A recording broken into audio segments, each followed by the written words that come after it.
After sitting down with a classmate in the auditorium while there was a free moment, George asked, "Why are you so sad, Oliver? Is something wrong?"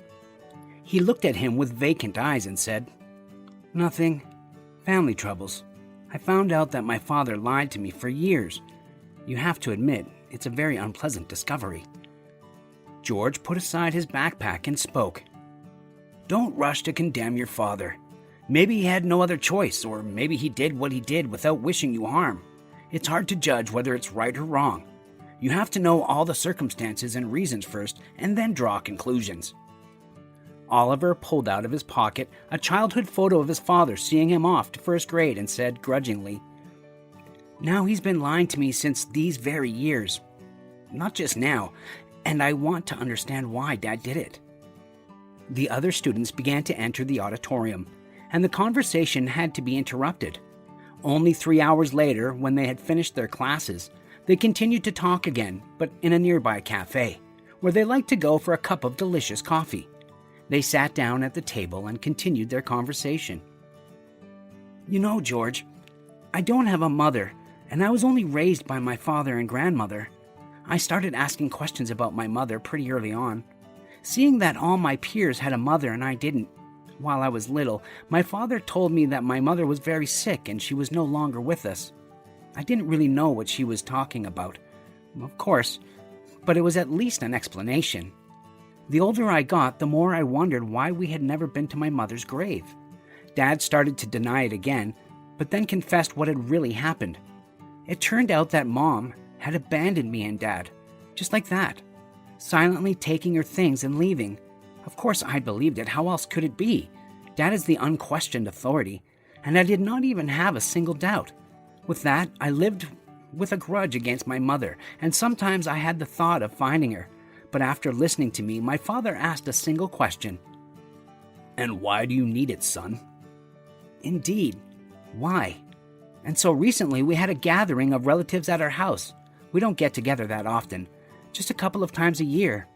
Dad's cousin, pretty drunk, took me aside and started mumbling that I didn't know the truth and that my mom was missing for a reason. My father turned out to be a scoundrel and did a mean thing to her, as my mother was a wonderful person. I tried to ask him for more details, but I didn't find anything else." George brought the cup of coffee he had just brought to him. "Here, wet your throat, because you're starting to wheeze." "Well, what does that make you? You get some information from a relative, but essentially nothing of substance, and now you think your father cheated you? Look, Oliver, this is all questionable. It's probably just drunken nonsense and gossip, nothing more. How do you even believe that?" Oliver wanted to contradict him, but George wouldn't let him. No, wait. I haven't finished. Your father, William, is a very respected man. And don't you know how much effort and money he puts into your life? I don't know why you would suddenly believe this relative who may just have had a grudge against her and wanted to get back at your father this way. And Oliver suddenly wondered, maybe George is right, and I suspected my father of deception for nothing. Suddenly his phone rang, and his thinking had to be interrupted. "Yeah, hi? Isabella? Sure. I'll meet you at the old place." William muttered into the phone and then hung up. Looking at his cheerful face, George slyly asked, "Is this the same girl you met a week ago? Well, you're a sly one, Oliver. You should at least introduce her to your best friend." However, meeting this wary grace, he added, "Come on. It's not like I'm going to beat her off. It would just be a lot more fun to go out with company." Nodding in agreement, Oliver replied, "Maybe some other time. Definitely not today." George continued, "What about your father? Does he know you're dating Isabella?" Oliver turned sullen, but answered, "Not yet. But I'll be sure to tell him. And we've only been dating for a week, and now until this situation is cleared up, I don't want to tell him anything at all." George finished his coffee and said, "Okay, friend. I have to go home. As soon as you think about inviting me to your company, call me." With a wave of the hand, Oliver ordered another cup of coffee and 2 cakes. Now he could think about what to do next. Had his father been deceiving him all these years? He had blindly believed that his mother had abandoned him and taken off in an unknown direction. And the most interesting thing was that all of this time, no one in this inner circle had even tried to challenge this version. And now that he's a grown man, suddenly a relative shows up and starts to be frank? True, they still could not have a thorough conversation, but what he found out raised a storm of doubts in his soul. As he pondered how he could get to the truth, Oliver remembered his grandmother. After all, she had always treated him favorably and was unlikely to refuse a truthful conversation. Above all, however, a date with Isabella, especially since they had already made arrangements. Ordering a cab, he was in the city park 20 minutes later. This was where they most often spent their free time. Soon the girl herself, who had captured his heart, appeared. A graceful female figure approached the guy. "How good is she? She's a wonder of a girl," said Oliver to himself. Isabella sat down on the bench, slightly out of breath. "Hi, Oliver. Are you okay?" the girl asked. The guy replied, "Yeah, why do you ask?" The girl smiled and added, "I don't know. It must have sounded like you sounded upset." About the misunderstanding with his father, he deliberately did not say because he did not really know what was the truth and what was a lie, and it was all the more unnecessary for Isabella to know about unpleasant family secrets. Hugging her shoulders, Oliver continued, "You'd better tell me, how was your day? What was interesting, or was it the same, no change?" Isabella smiled back. "In our beauty salon, only customers can surprise you with something, if that's what you wanted to hear." Oliver furrowed his brow, as if offended by something. "Yes, you can't argue with that, especially since the customer is always right. By the way, why did you decide to work there? You said yourself that you have a pedagogical education. Teachers and educators are in demand now, and these professions are much more useful than a simple hairdresser." Isabella took Oliver with a certain amount of humor. "I'm not arguing, but imagine if your hair grew all the way to your heels. How would you act?" "Exactly. You'd come to us anyway, because your hair is in the way. But seriously, I really love my job, and I treat it as art. And it's very necessary for people." As they talked, Oliver could barely contain himself from accidentally blabbing about his personal problems. He trusted Isabella and believed that there should be no secrets between them. They got up from the bench and walked along the alley. When they saw the ice cream kiosks, Oliver suggested buying some ice cream and going for a stroll. Isabella agreed, and in a couple of minutes they were enjoying a chocolate ice cream and watching the ducks swimming in the pond. There was nothing sweeter than spending time with the person that you thought was your soulmate on a warm, sunny day. Even though that they had only recently begun to meet, a certain spark of love had already flashed between them. While they were eating ice cream, the two lovers reached the end of the park. Looking at her watch, Isabella said excitedly, "I completely forgot. I have to get home right away. We're going to have guests tonight, and we have to hurry, or they'll be offended that I'm not home. Can you walk me to the bus stop?" Oliver didn't mind, especially since he was in a hurry to visit someone else. Now he was going to see his grandmother. She was the only person who could shed light on the family mystery. Well, and if she was no help at all, Oliver was determined to go to his uncle and get the truth out of him at all costs. 10 minutes later, the right bus arrived and Isabella kissed Oliver on the cheek and stepped inside. She waved through the window and immediately sat down in a vacant seat. From there, he saw her back, until the bus drove a decent distance away. After buying some of his grandmother's favorite sweets on the way, Oliver went into the entryway and climbed to the 3rd floor, careful not to make any noise. He knocked on the door. After a few seconds, he heard footsteps and his grandmother's voice. "I'm coming, I'll get it." Seeing her grandson on the doorstep, Caroline was a little confused. "Oh, Oliver, I wasn't expecting you. Well, come in. There's no need to stand in the doorway. Go straight to the kitchen and I'll put the kettle on." While his grandmother was closing the door behind him, he had already poured the brew into mugs and turned on the electric kettle. Seated at the table across from her grandson, Caroline squinted one eye and asked cautiously, "Oliver, how are you doing? You don't often come by in the middle of the week like this." He nervously ran a hand through his hair and answered, "You know, Grandma, I'm tormented by questions that Dad doesn't want to answer or pretends that he doesn't know anything.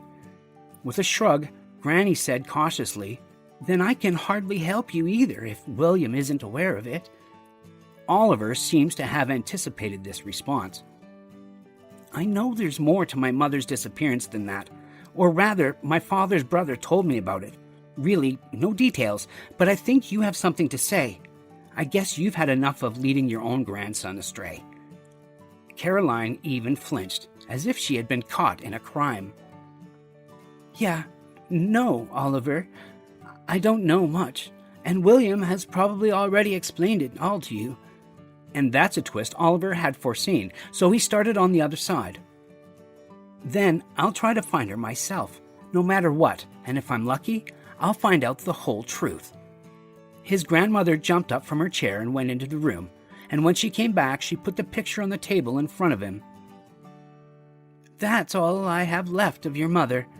She did leave the family, but not of her own free will. William forced her to do it. I'm sorry I kept quiet for so long, but I guess there's no point in hiding it now."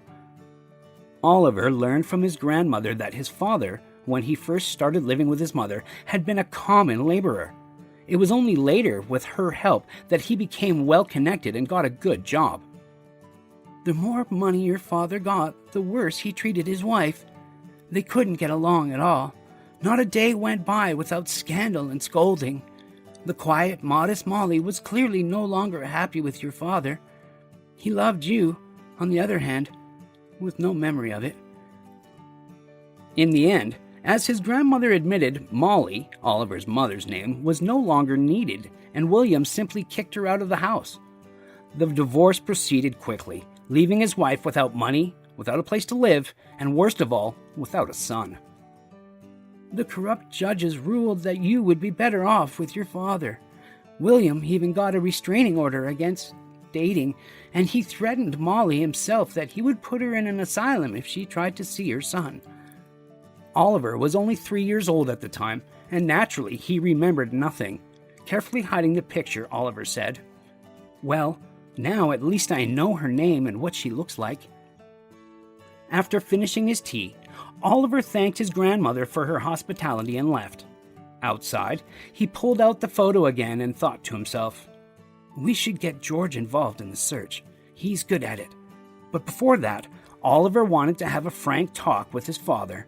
After all, it turns out that the relative was telling the truth, and his own father was really hiding the truth. Inside, everything was burning. His thoughts were confused.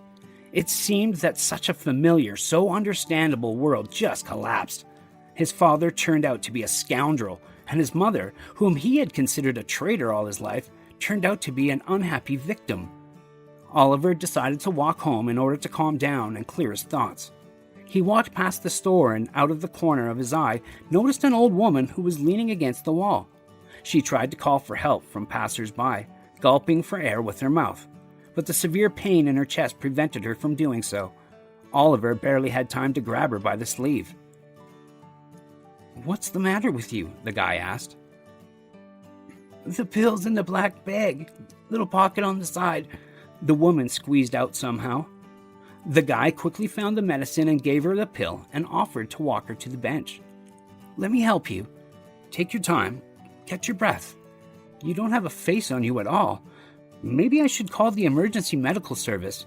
You don't look so good," Oliver asked excitedly. The old woman shook her head in response. "Don't, son. It'll all go away now. Thank you for helping me. I'm going on a visit, so I packed a bag full of presents. Of course, I got tired right away, so now I'm just taking it easy, son.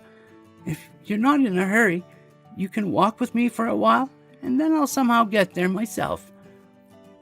Taking the heavy bags from her, Oliver said, "All right, but I'll take you all the way to the entrance. By the way, why didn't you call your family to meet you?"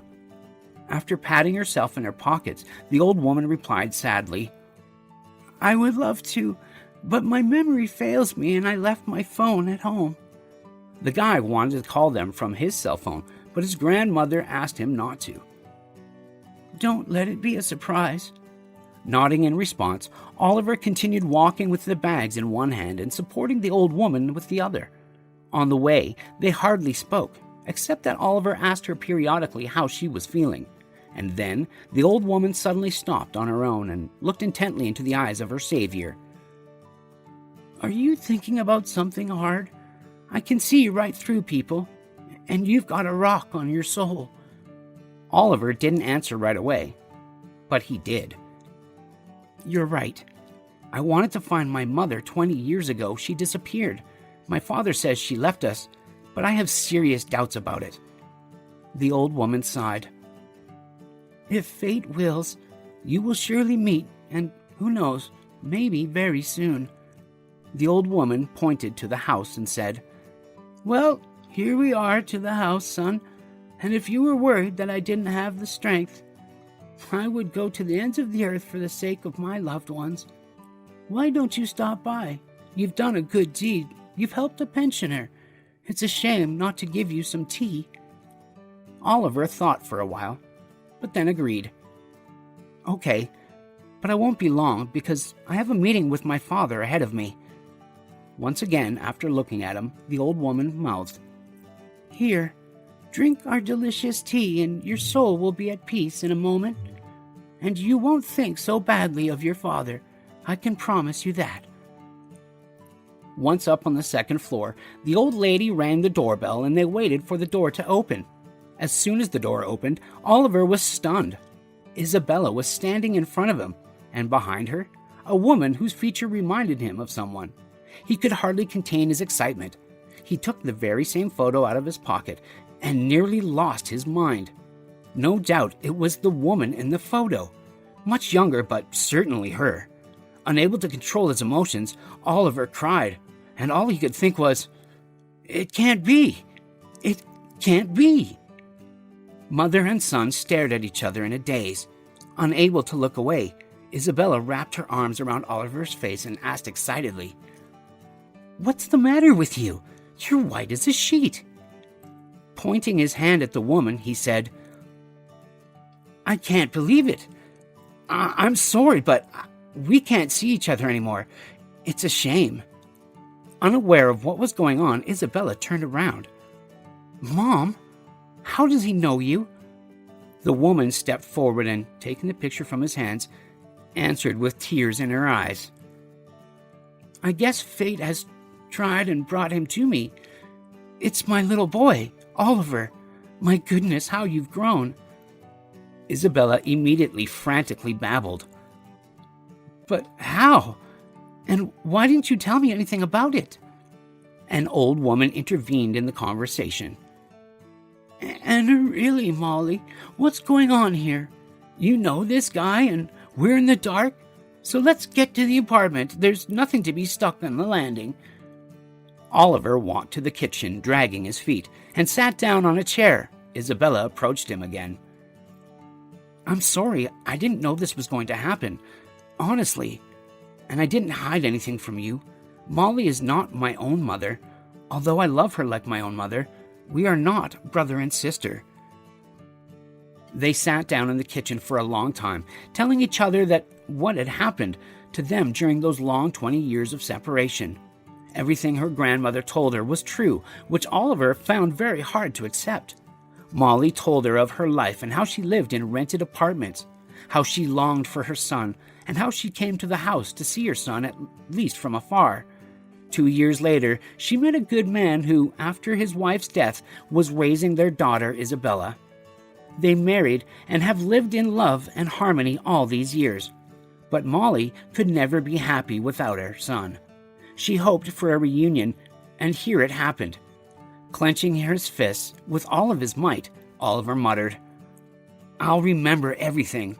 He'll pay me for everything." It was only the wisdom of his mother, who had been absent from his life for so long, that kept him from doing something stupid. Oliver listened to Molly and talked quite peacefully with his father. However, he stood his ground and thought he did the right thing. In the end, Oliver temporarily moved in with his girlfriend Isabella, so as to not go to extremes and make trouble. The relationship between them only grew stronger, and as it turned out later, he was even going to propose to her. As for his father, for the time being, Oliver does not want to put up with him. He can't forgive the fact that he once robbed him of his mother, nor has Molly forgiven her ex-husband. A mother's separation from her child. What could be scarier? But she hopes that Oliver will forgive her father someday. They are, after all, kindred people.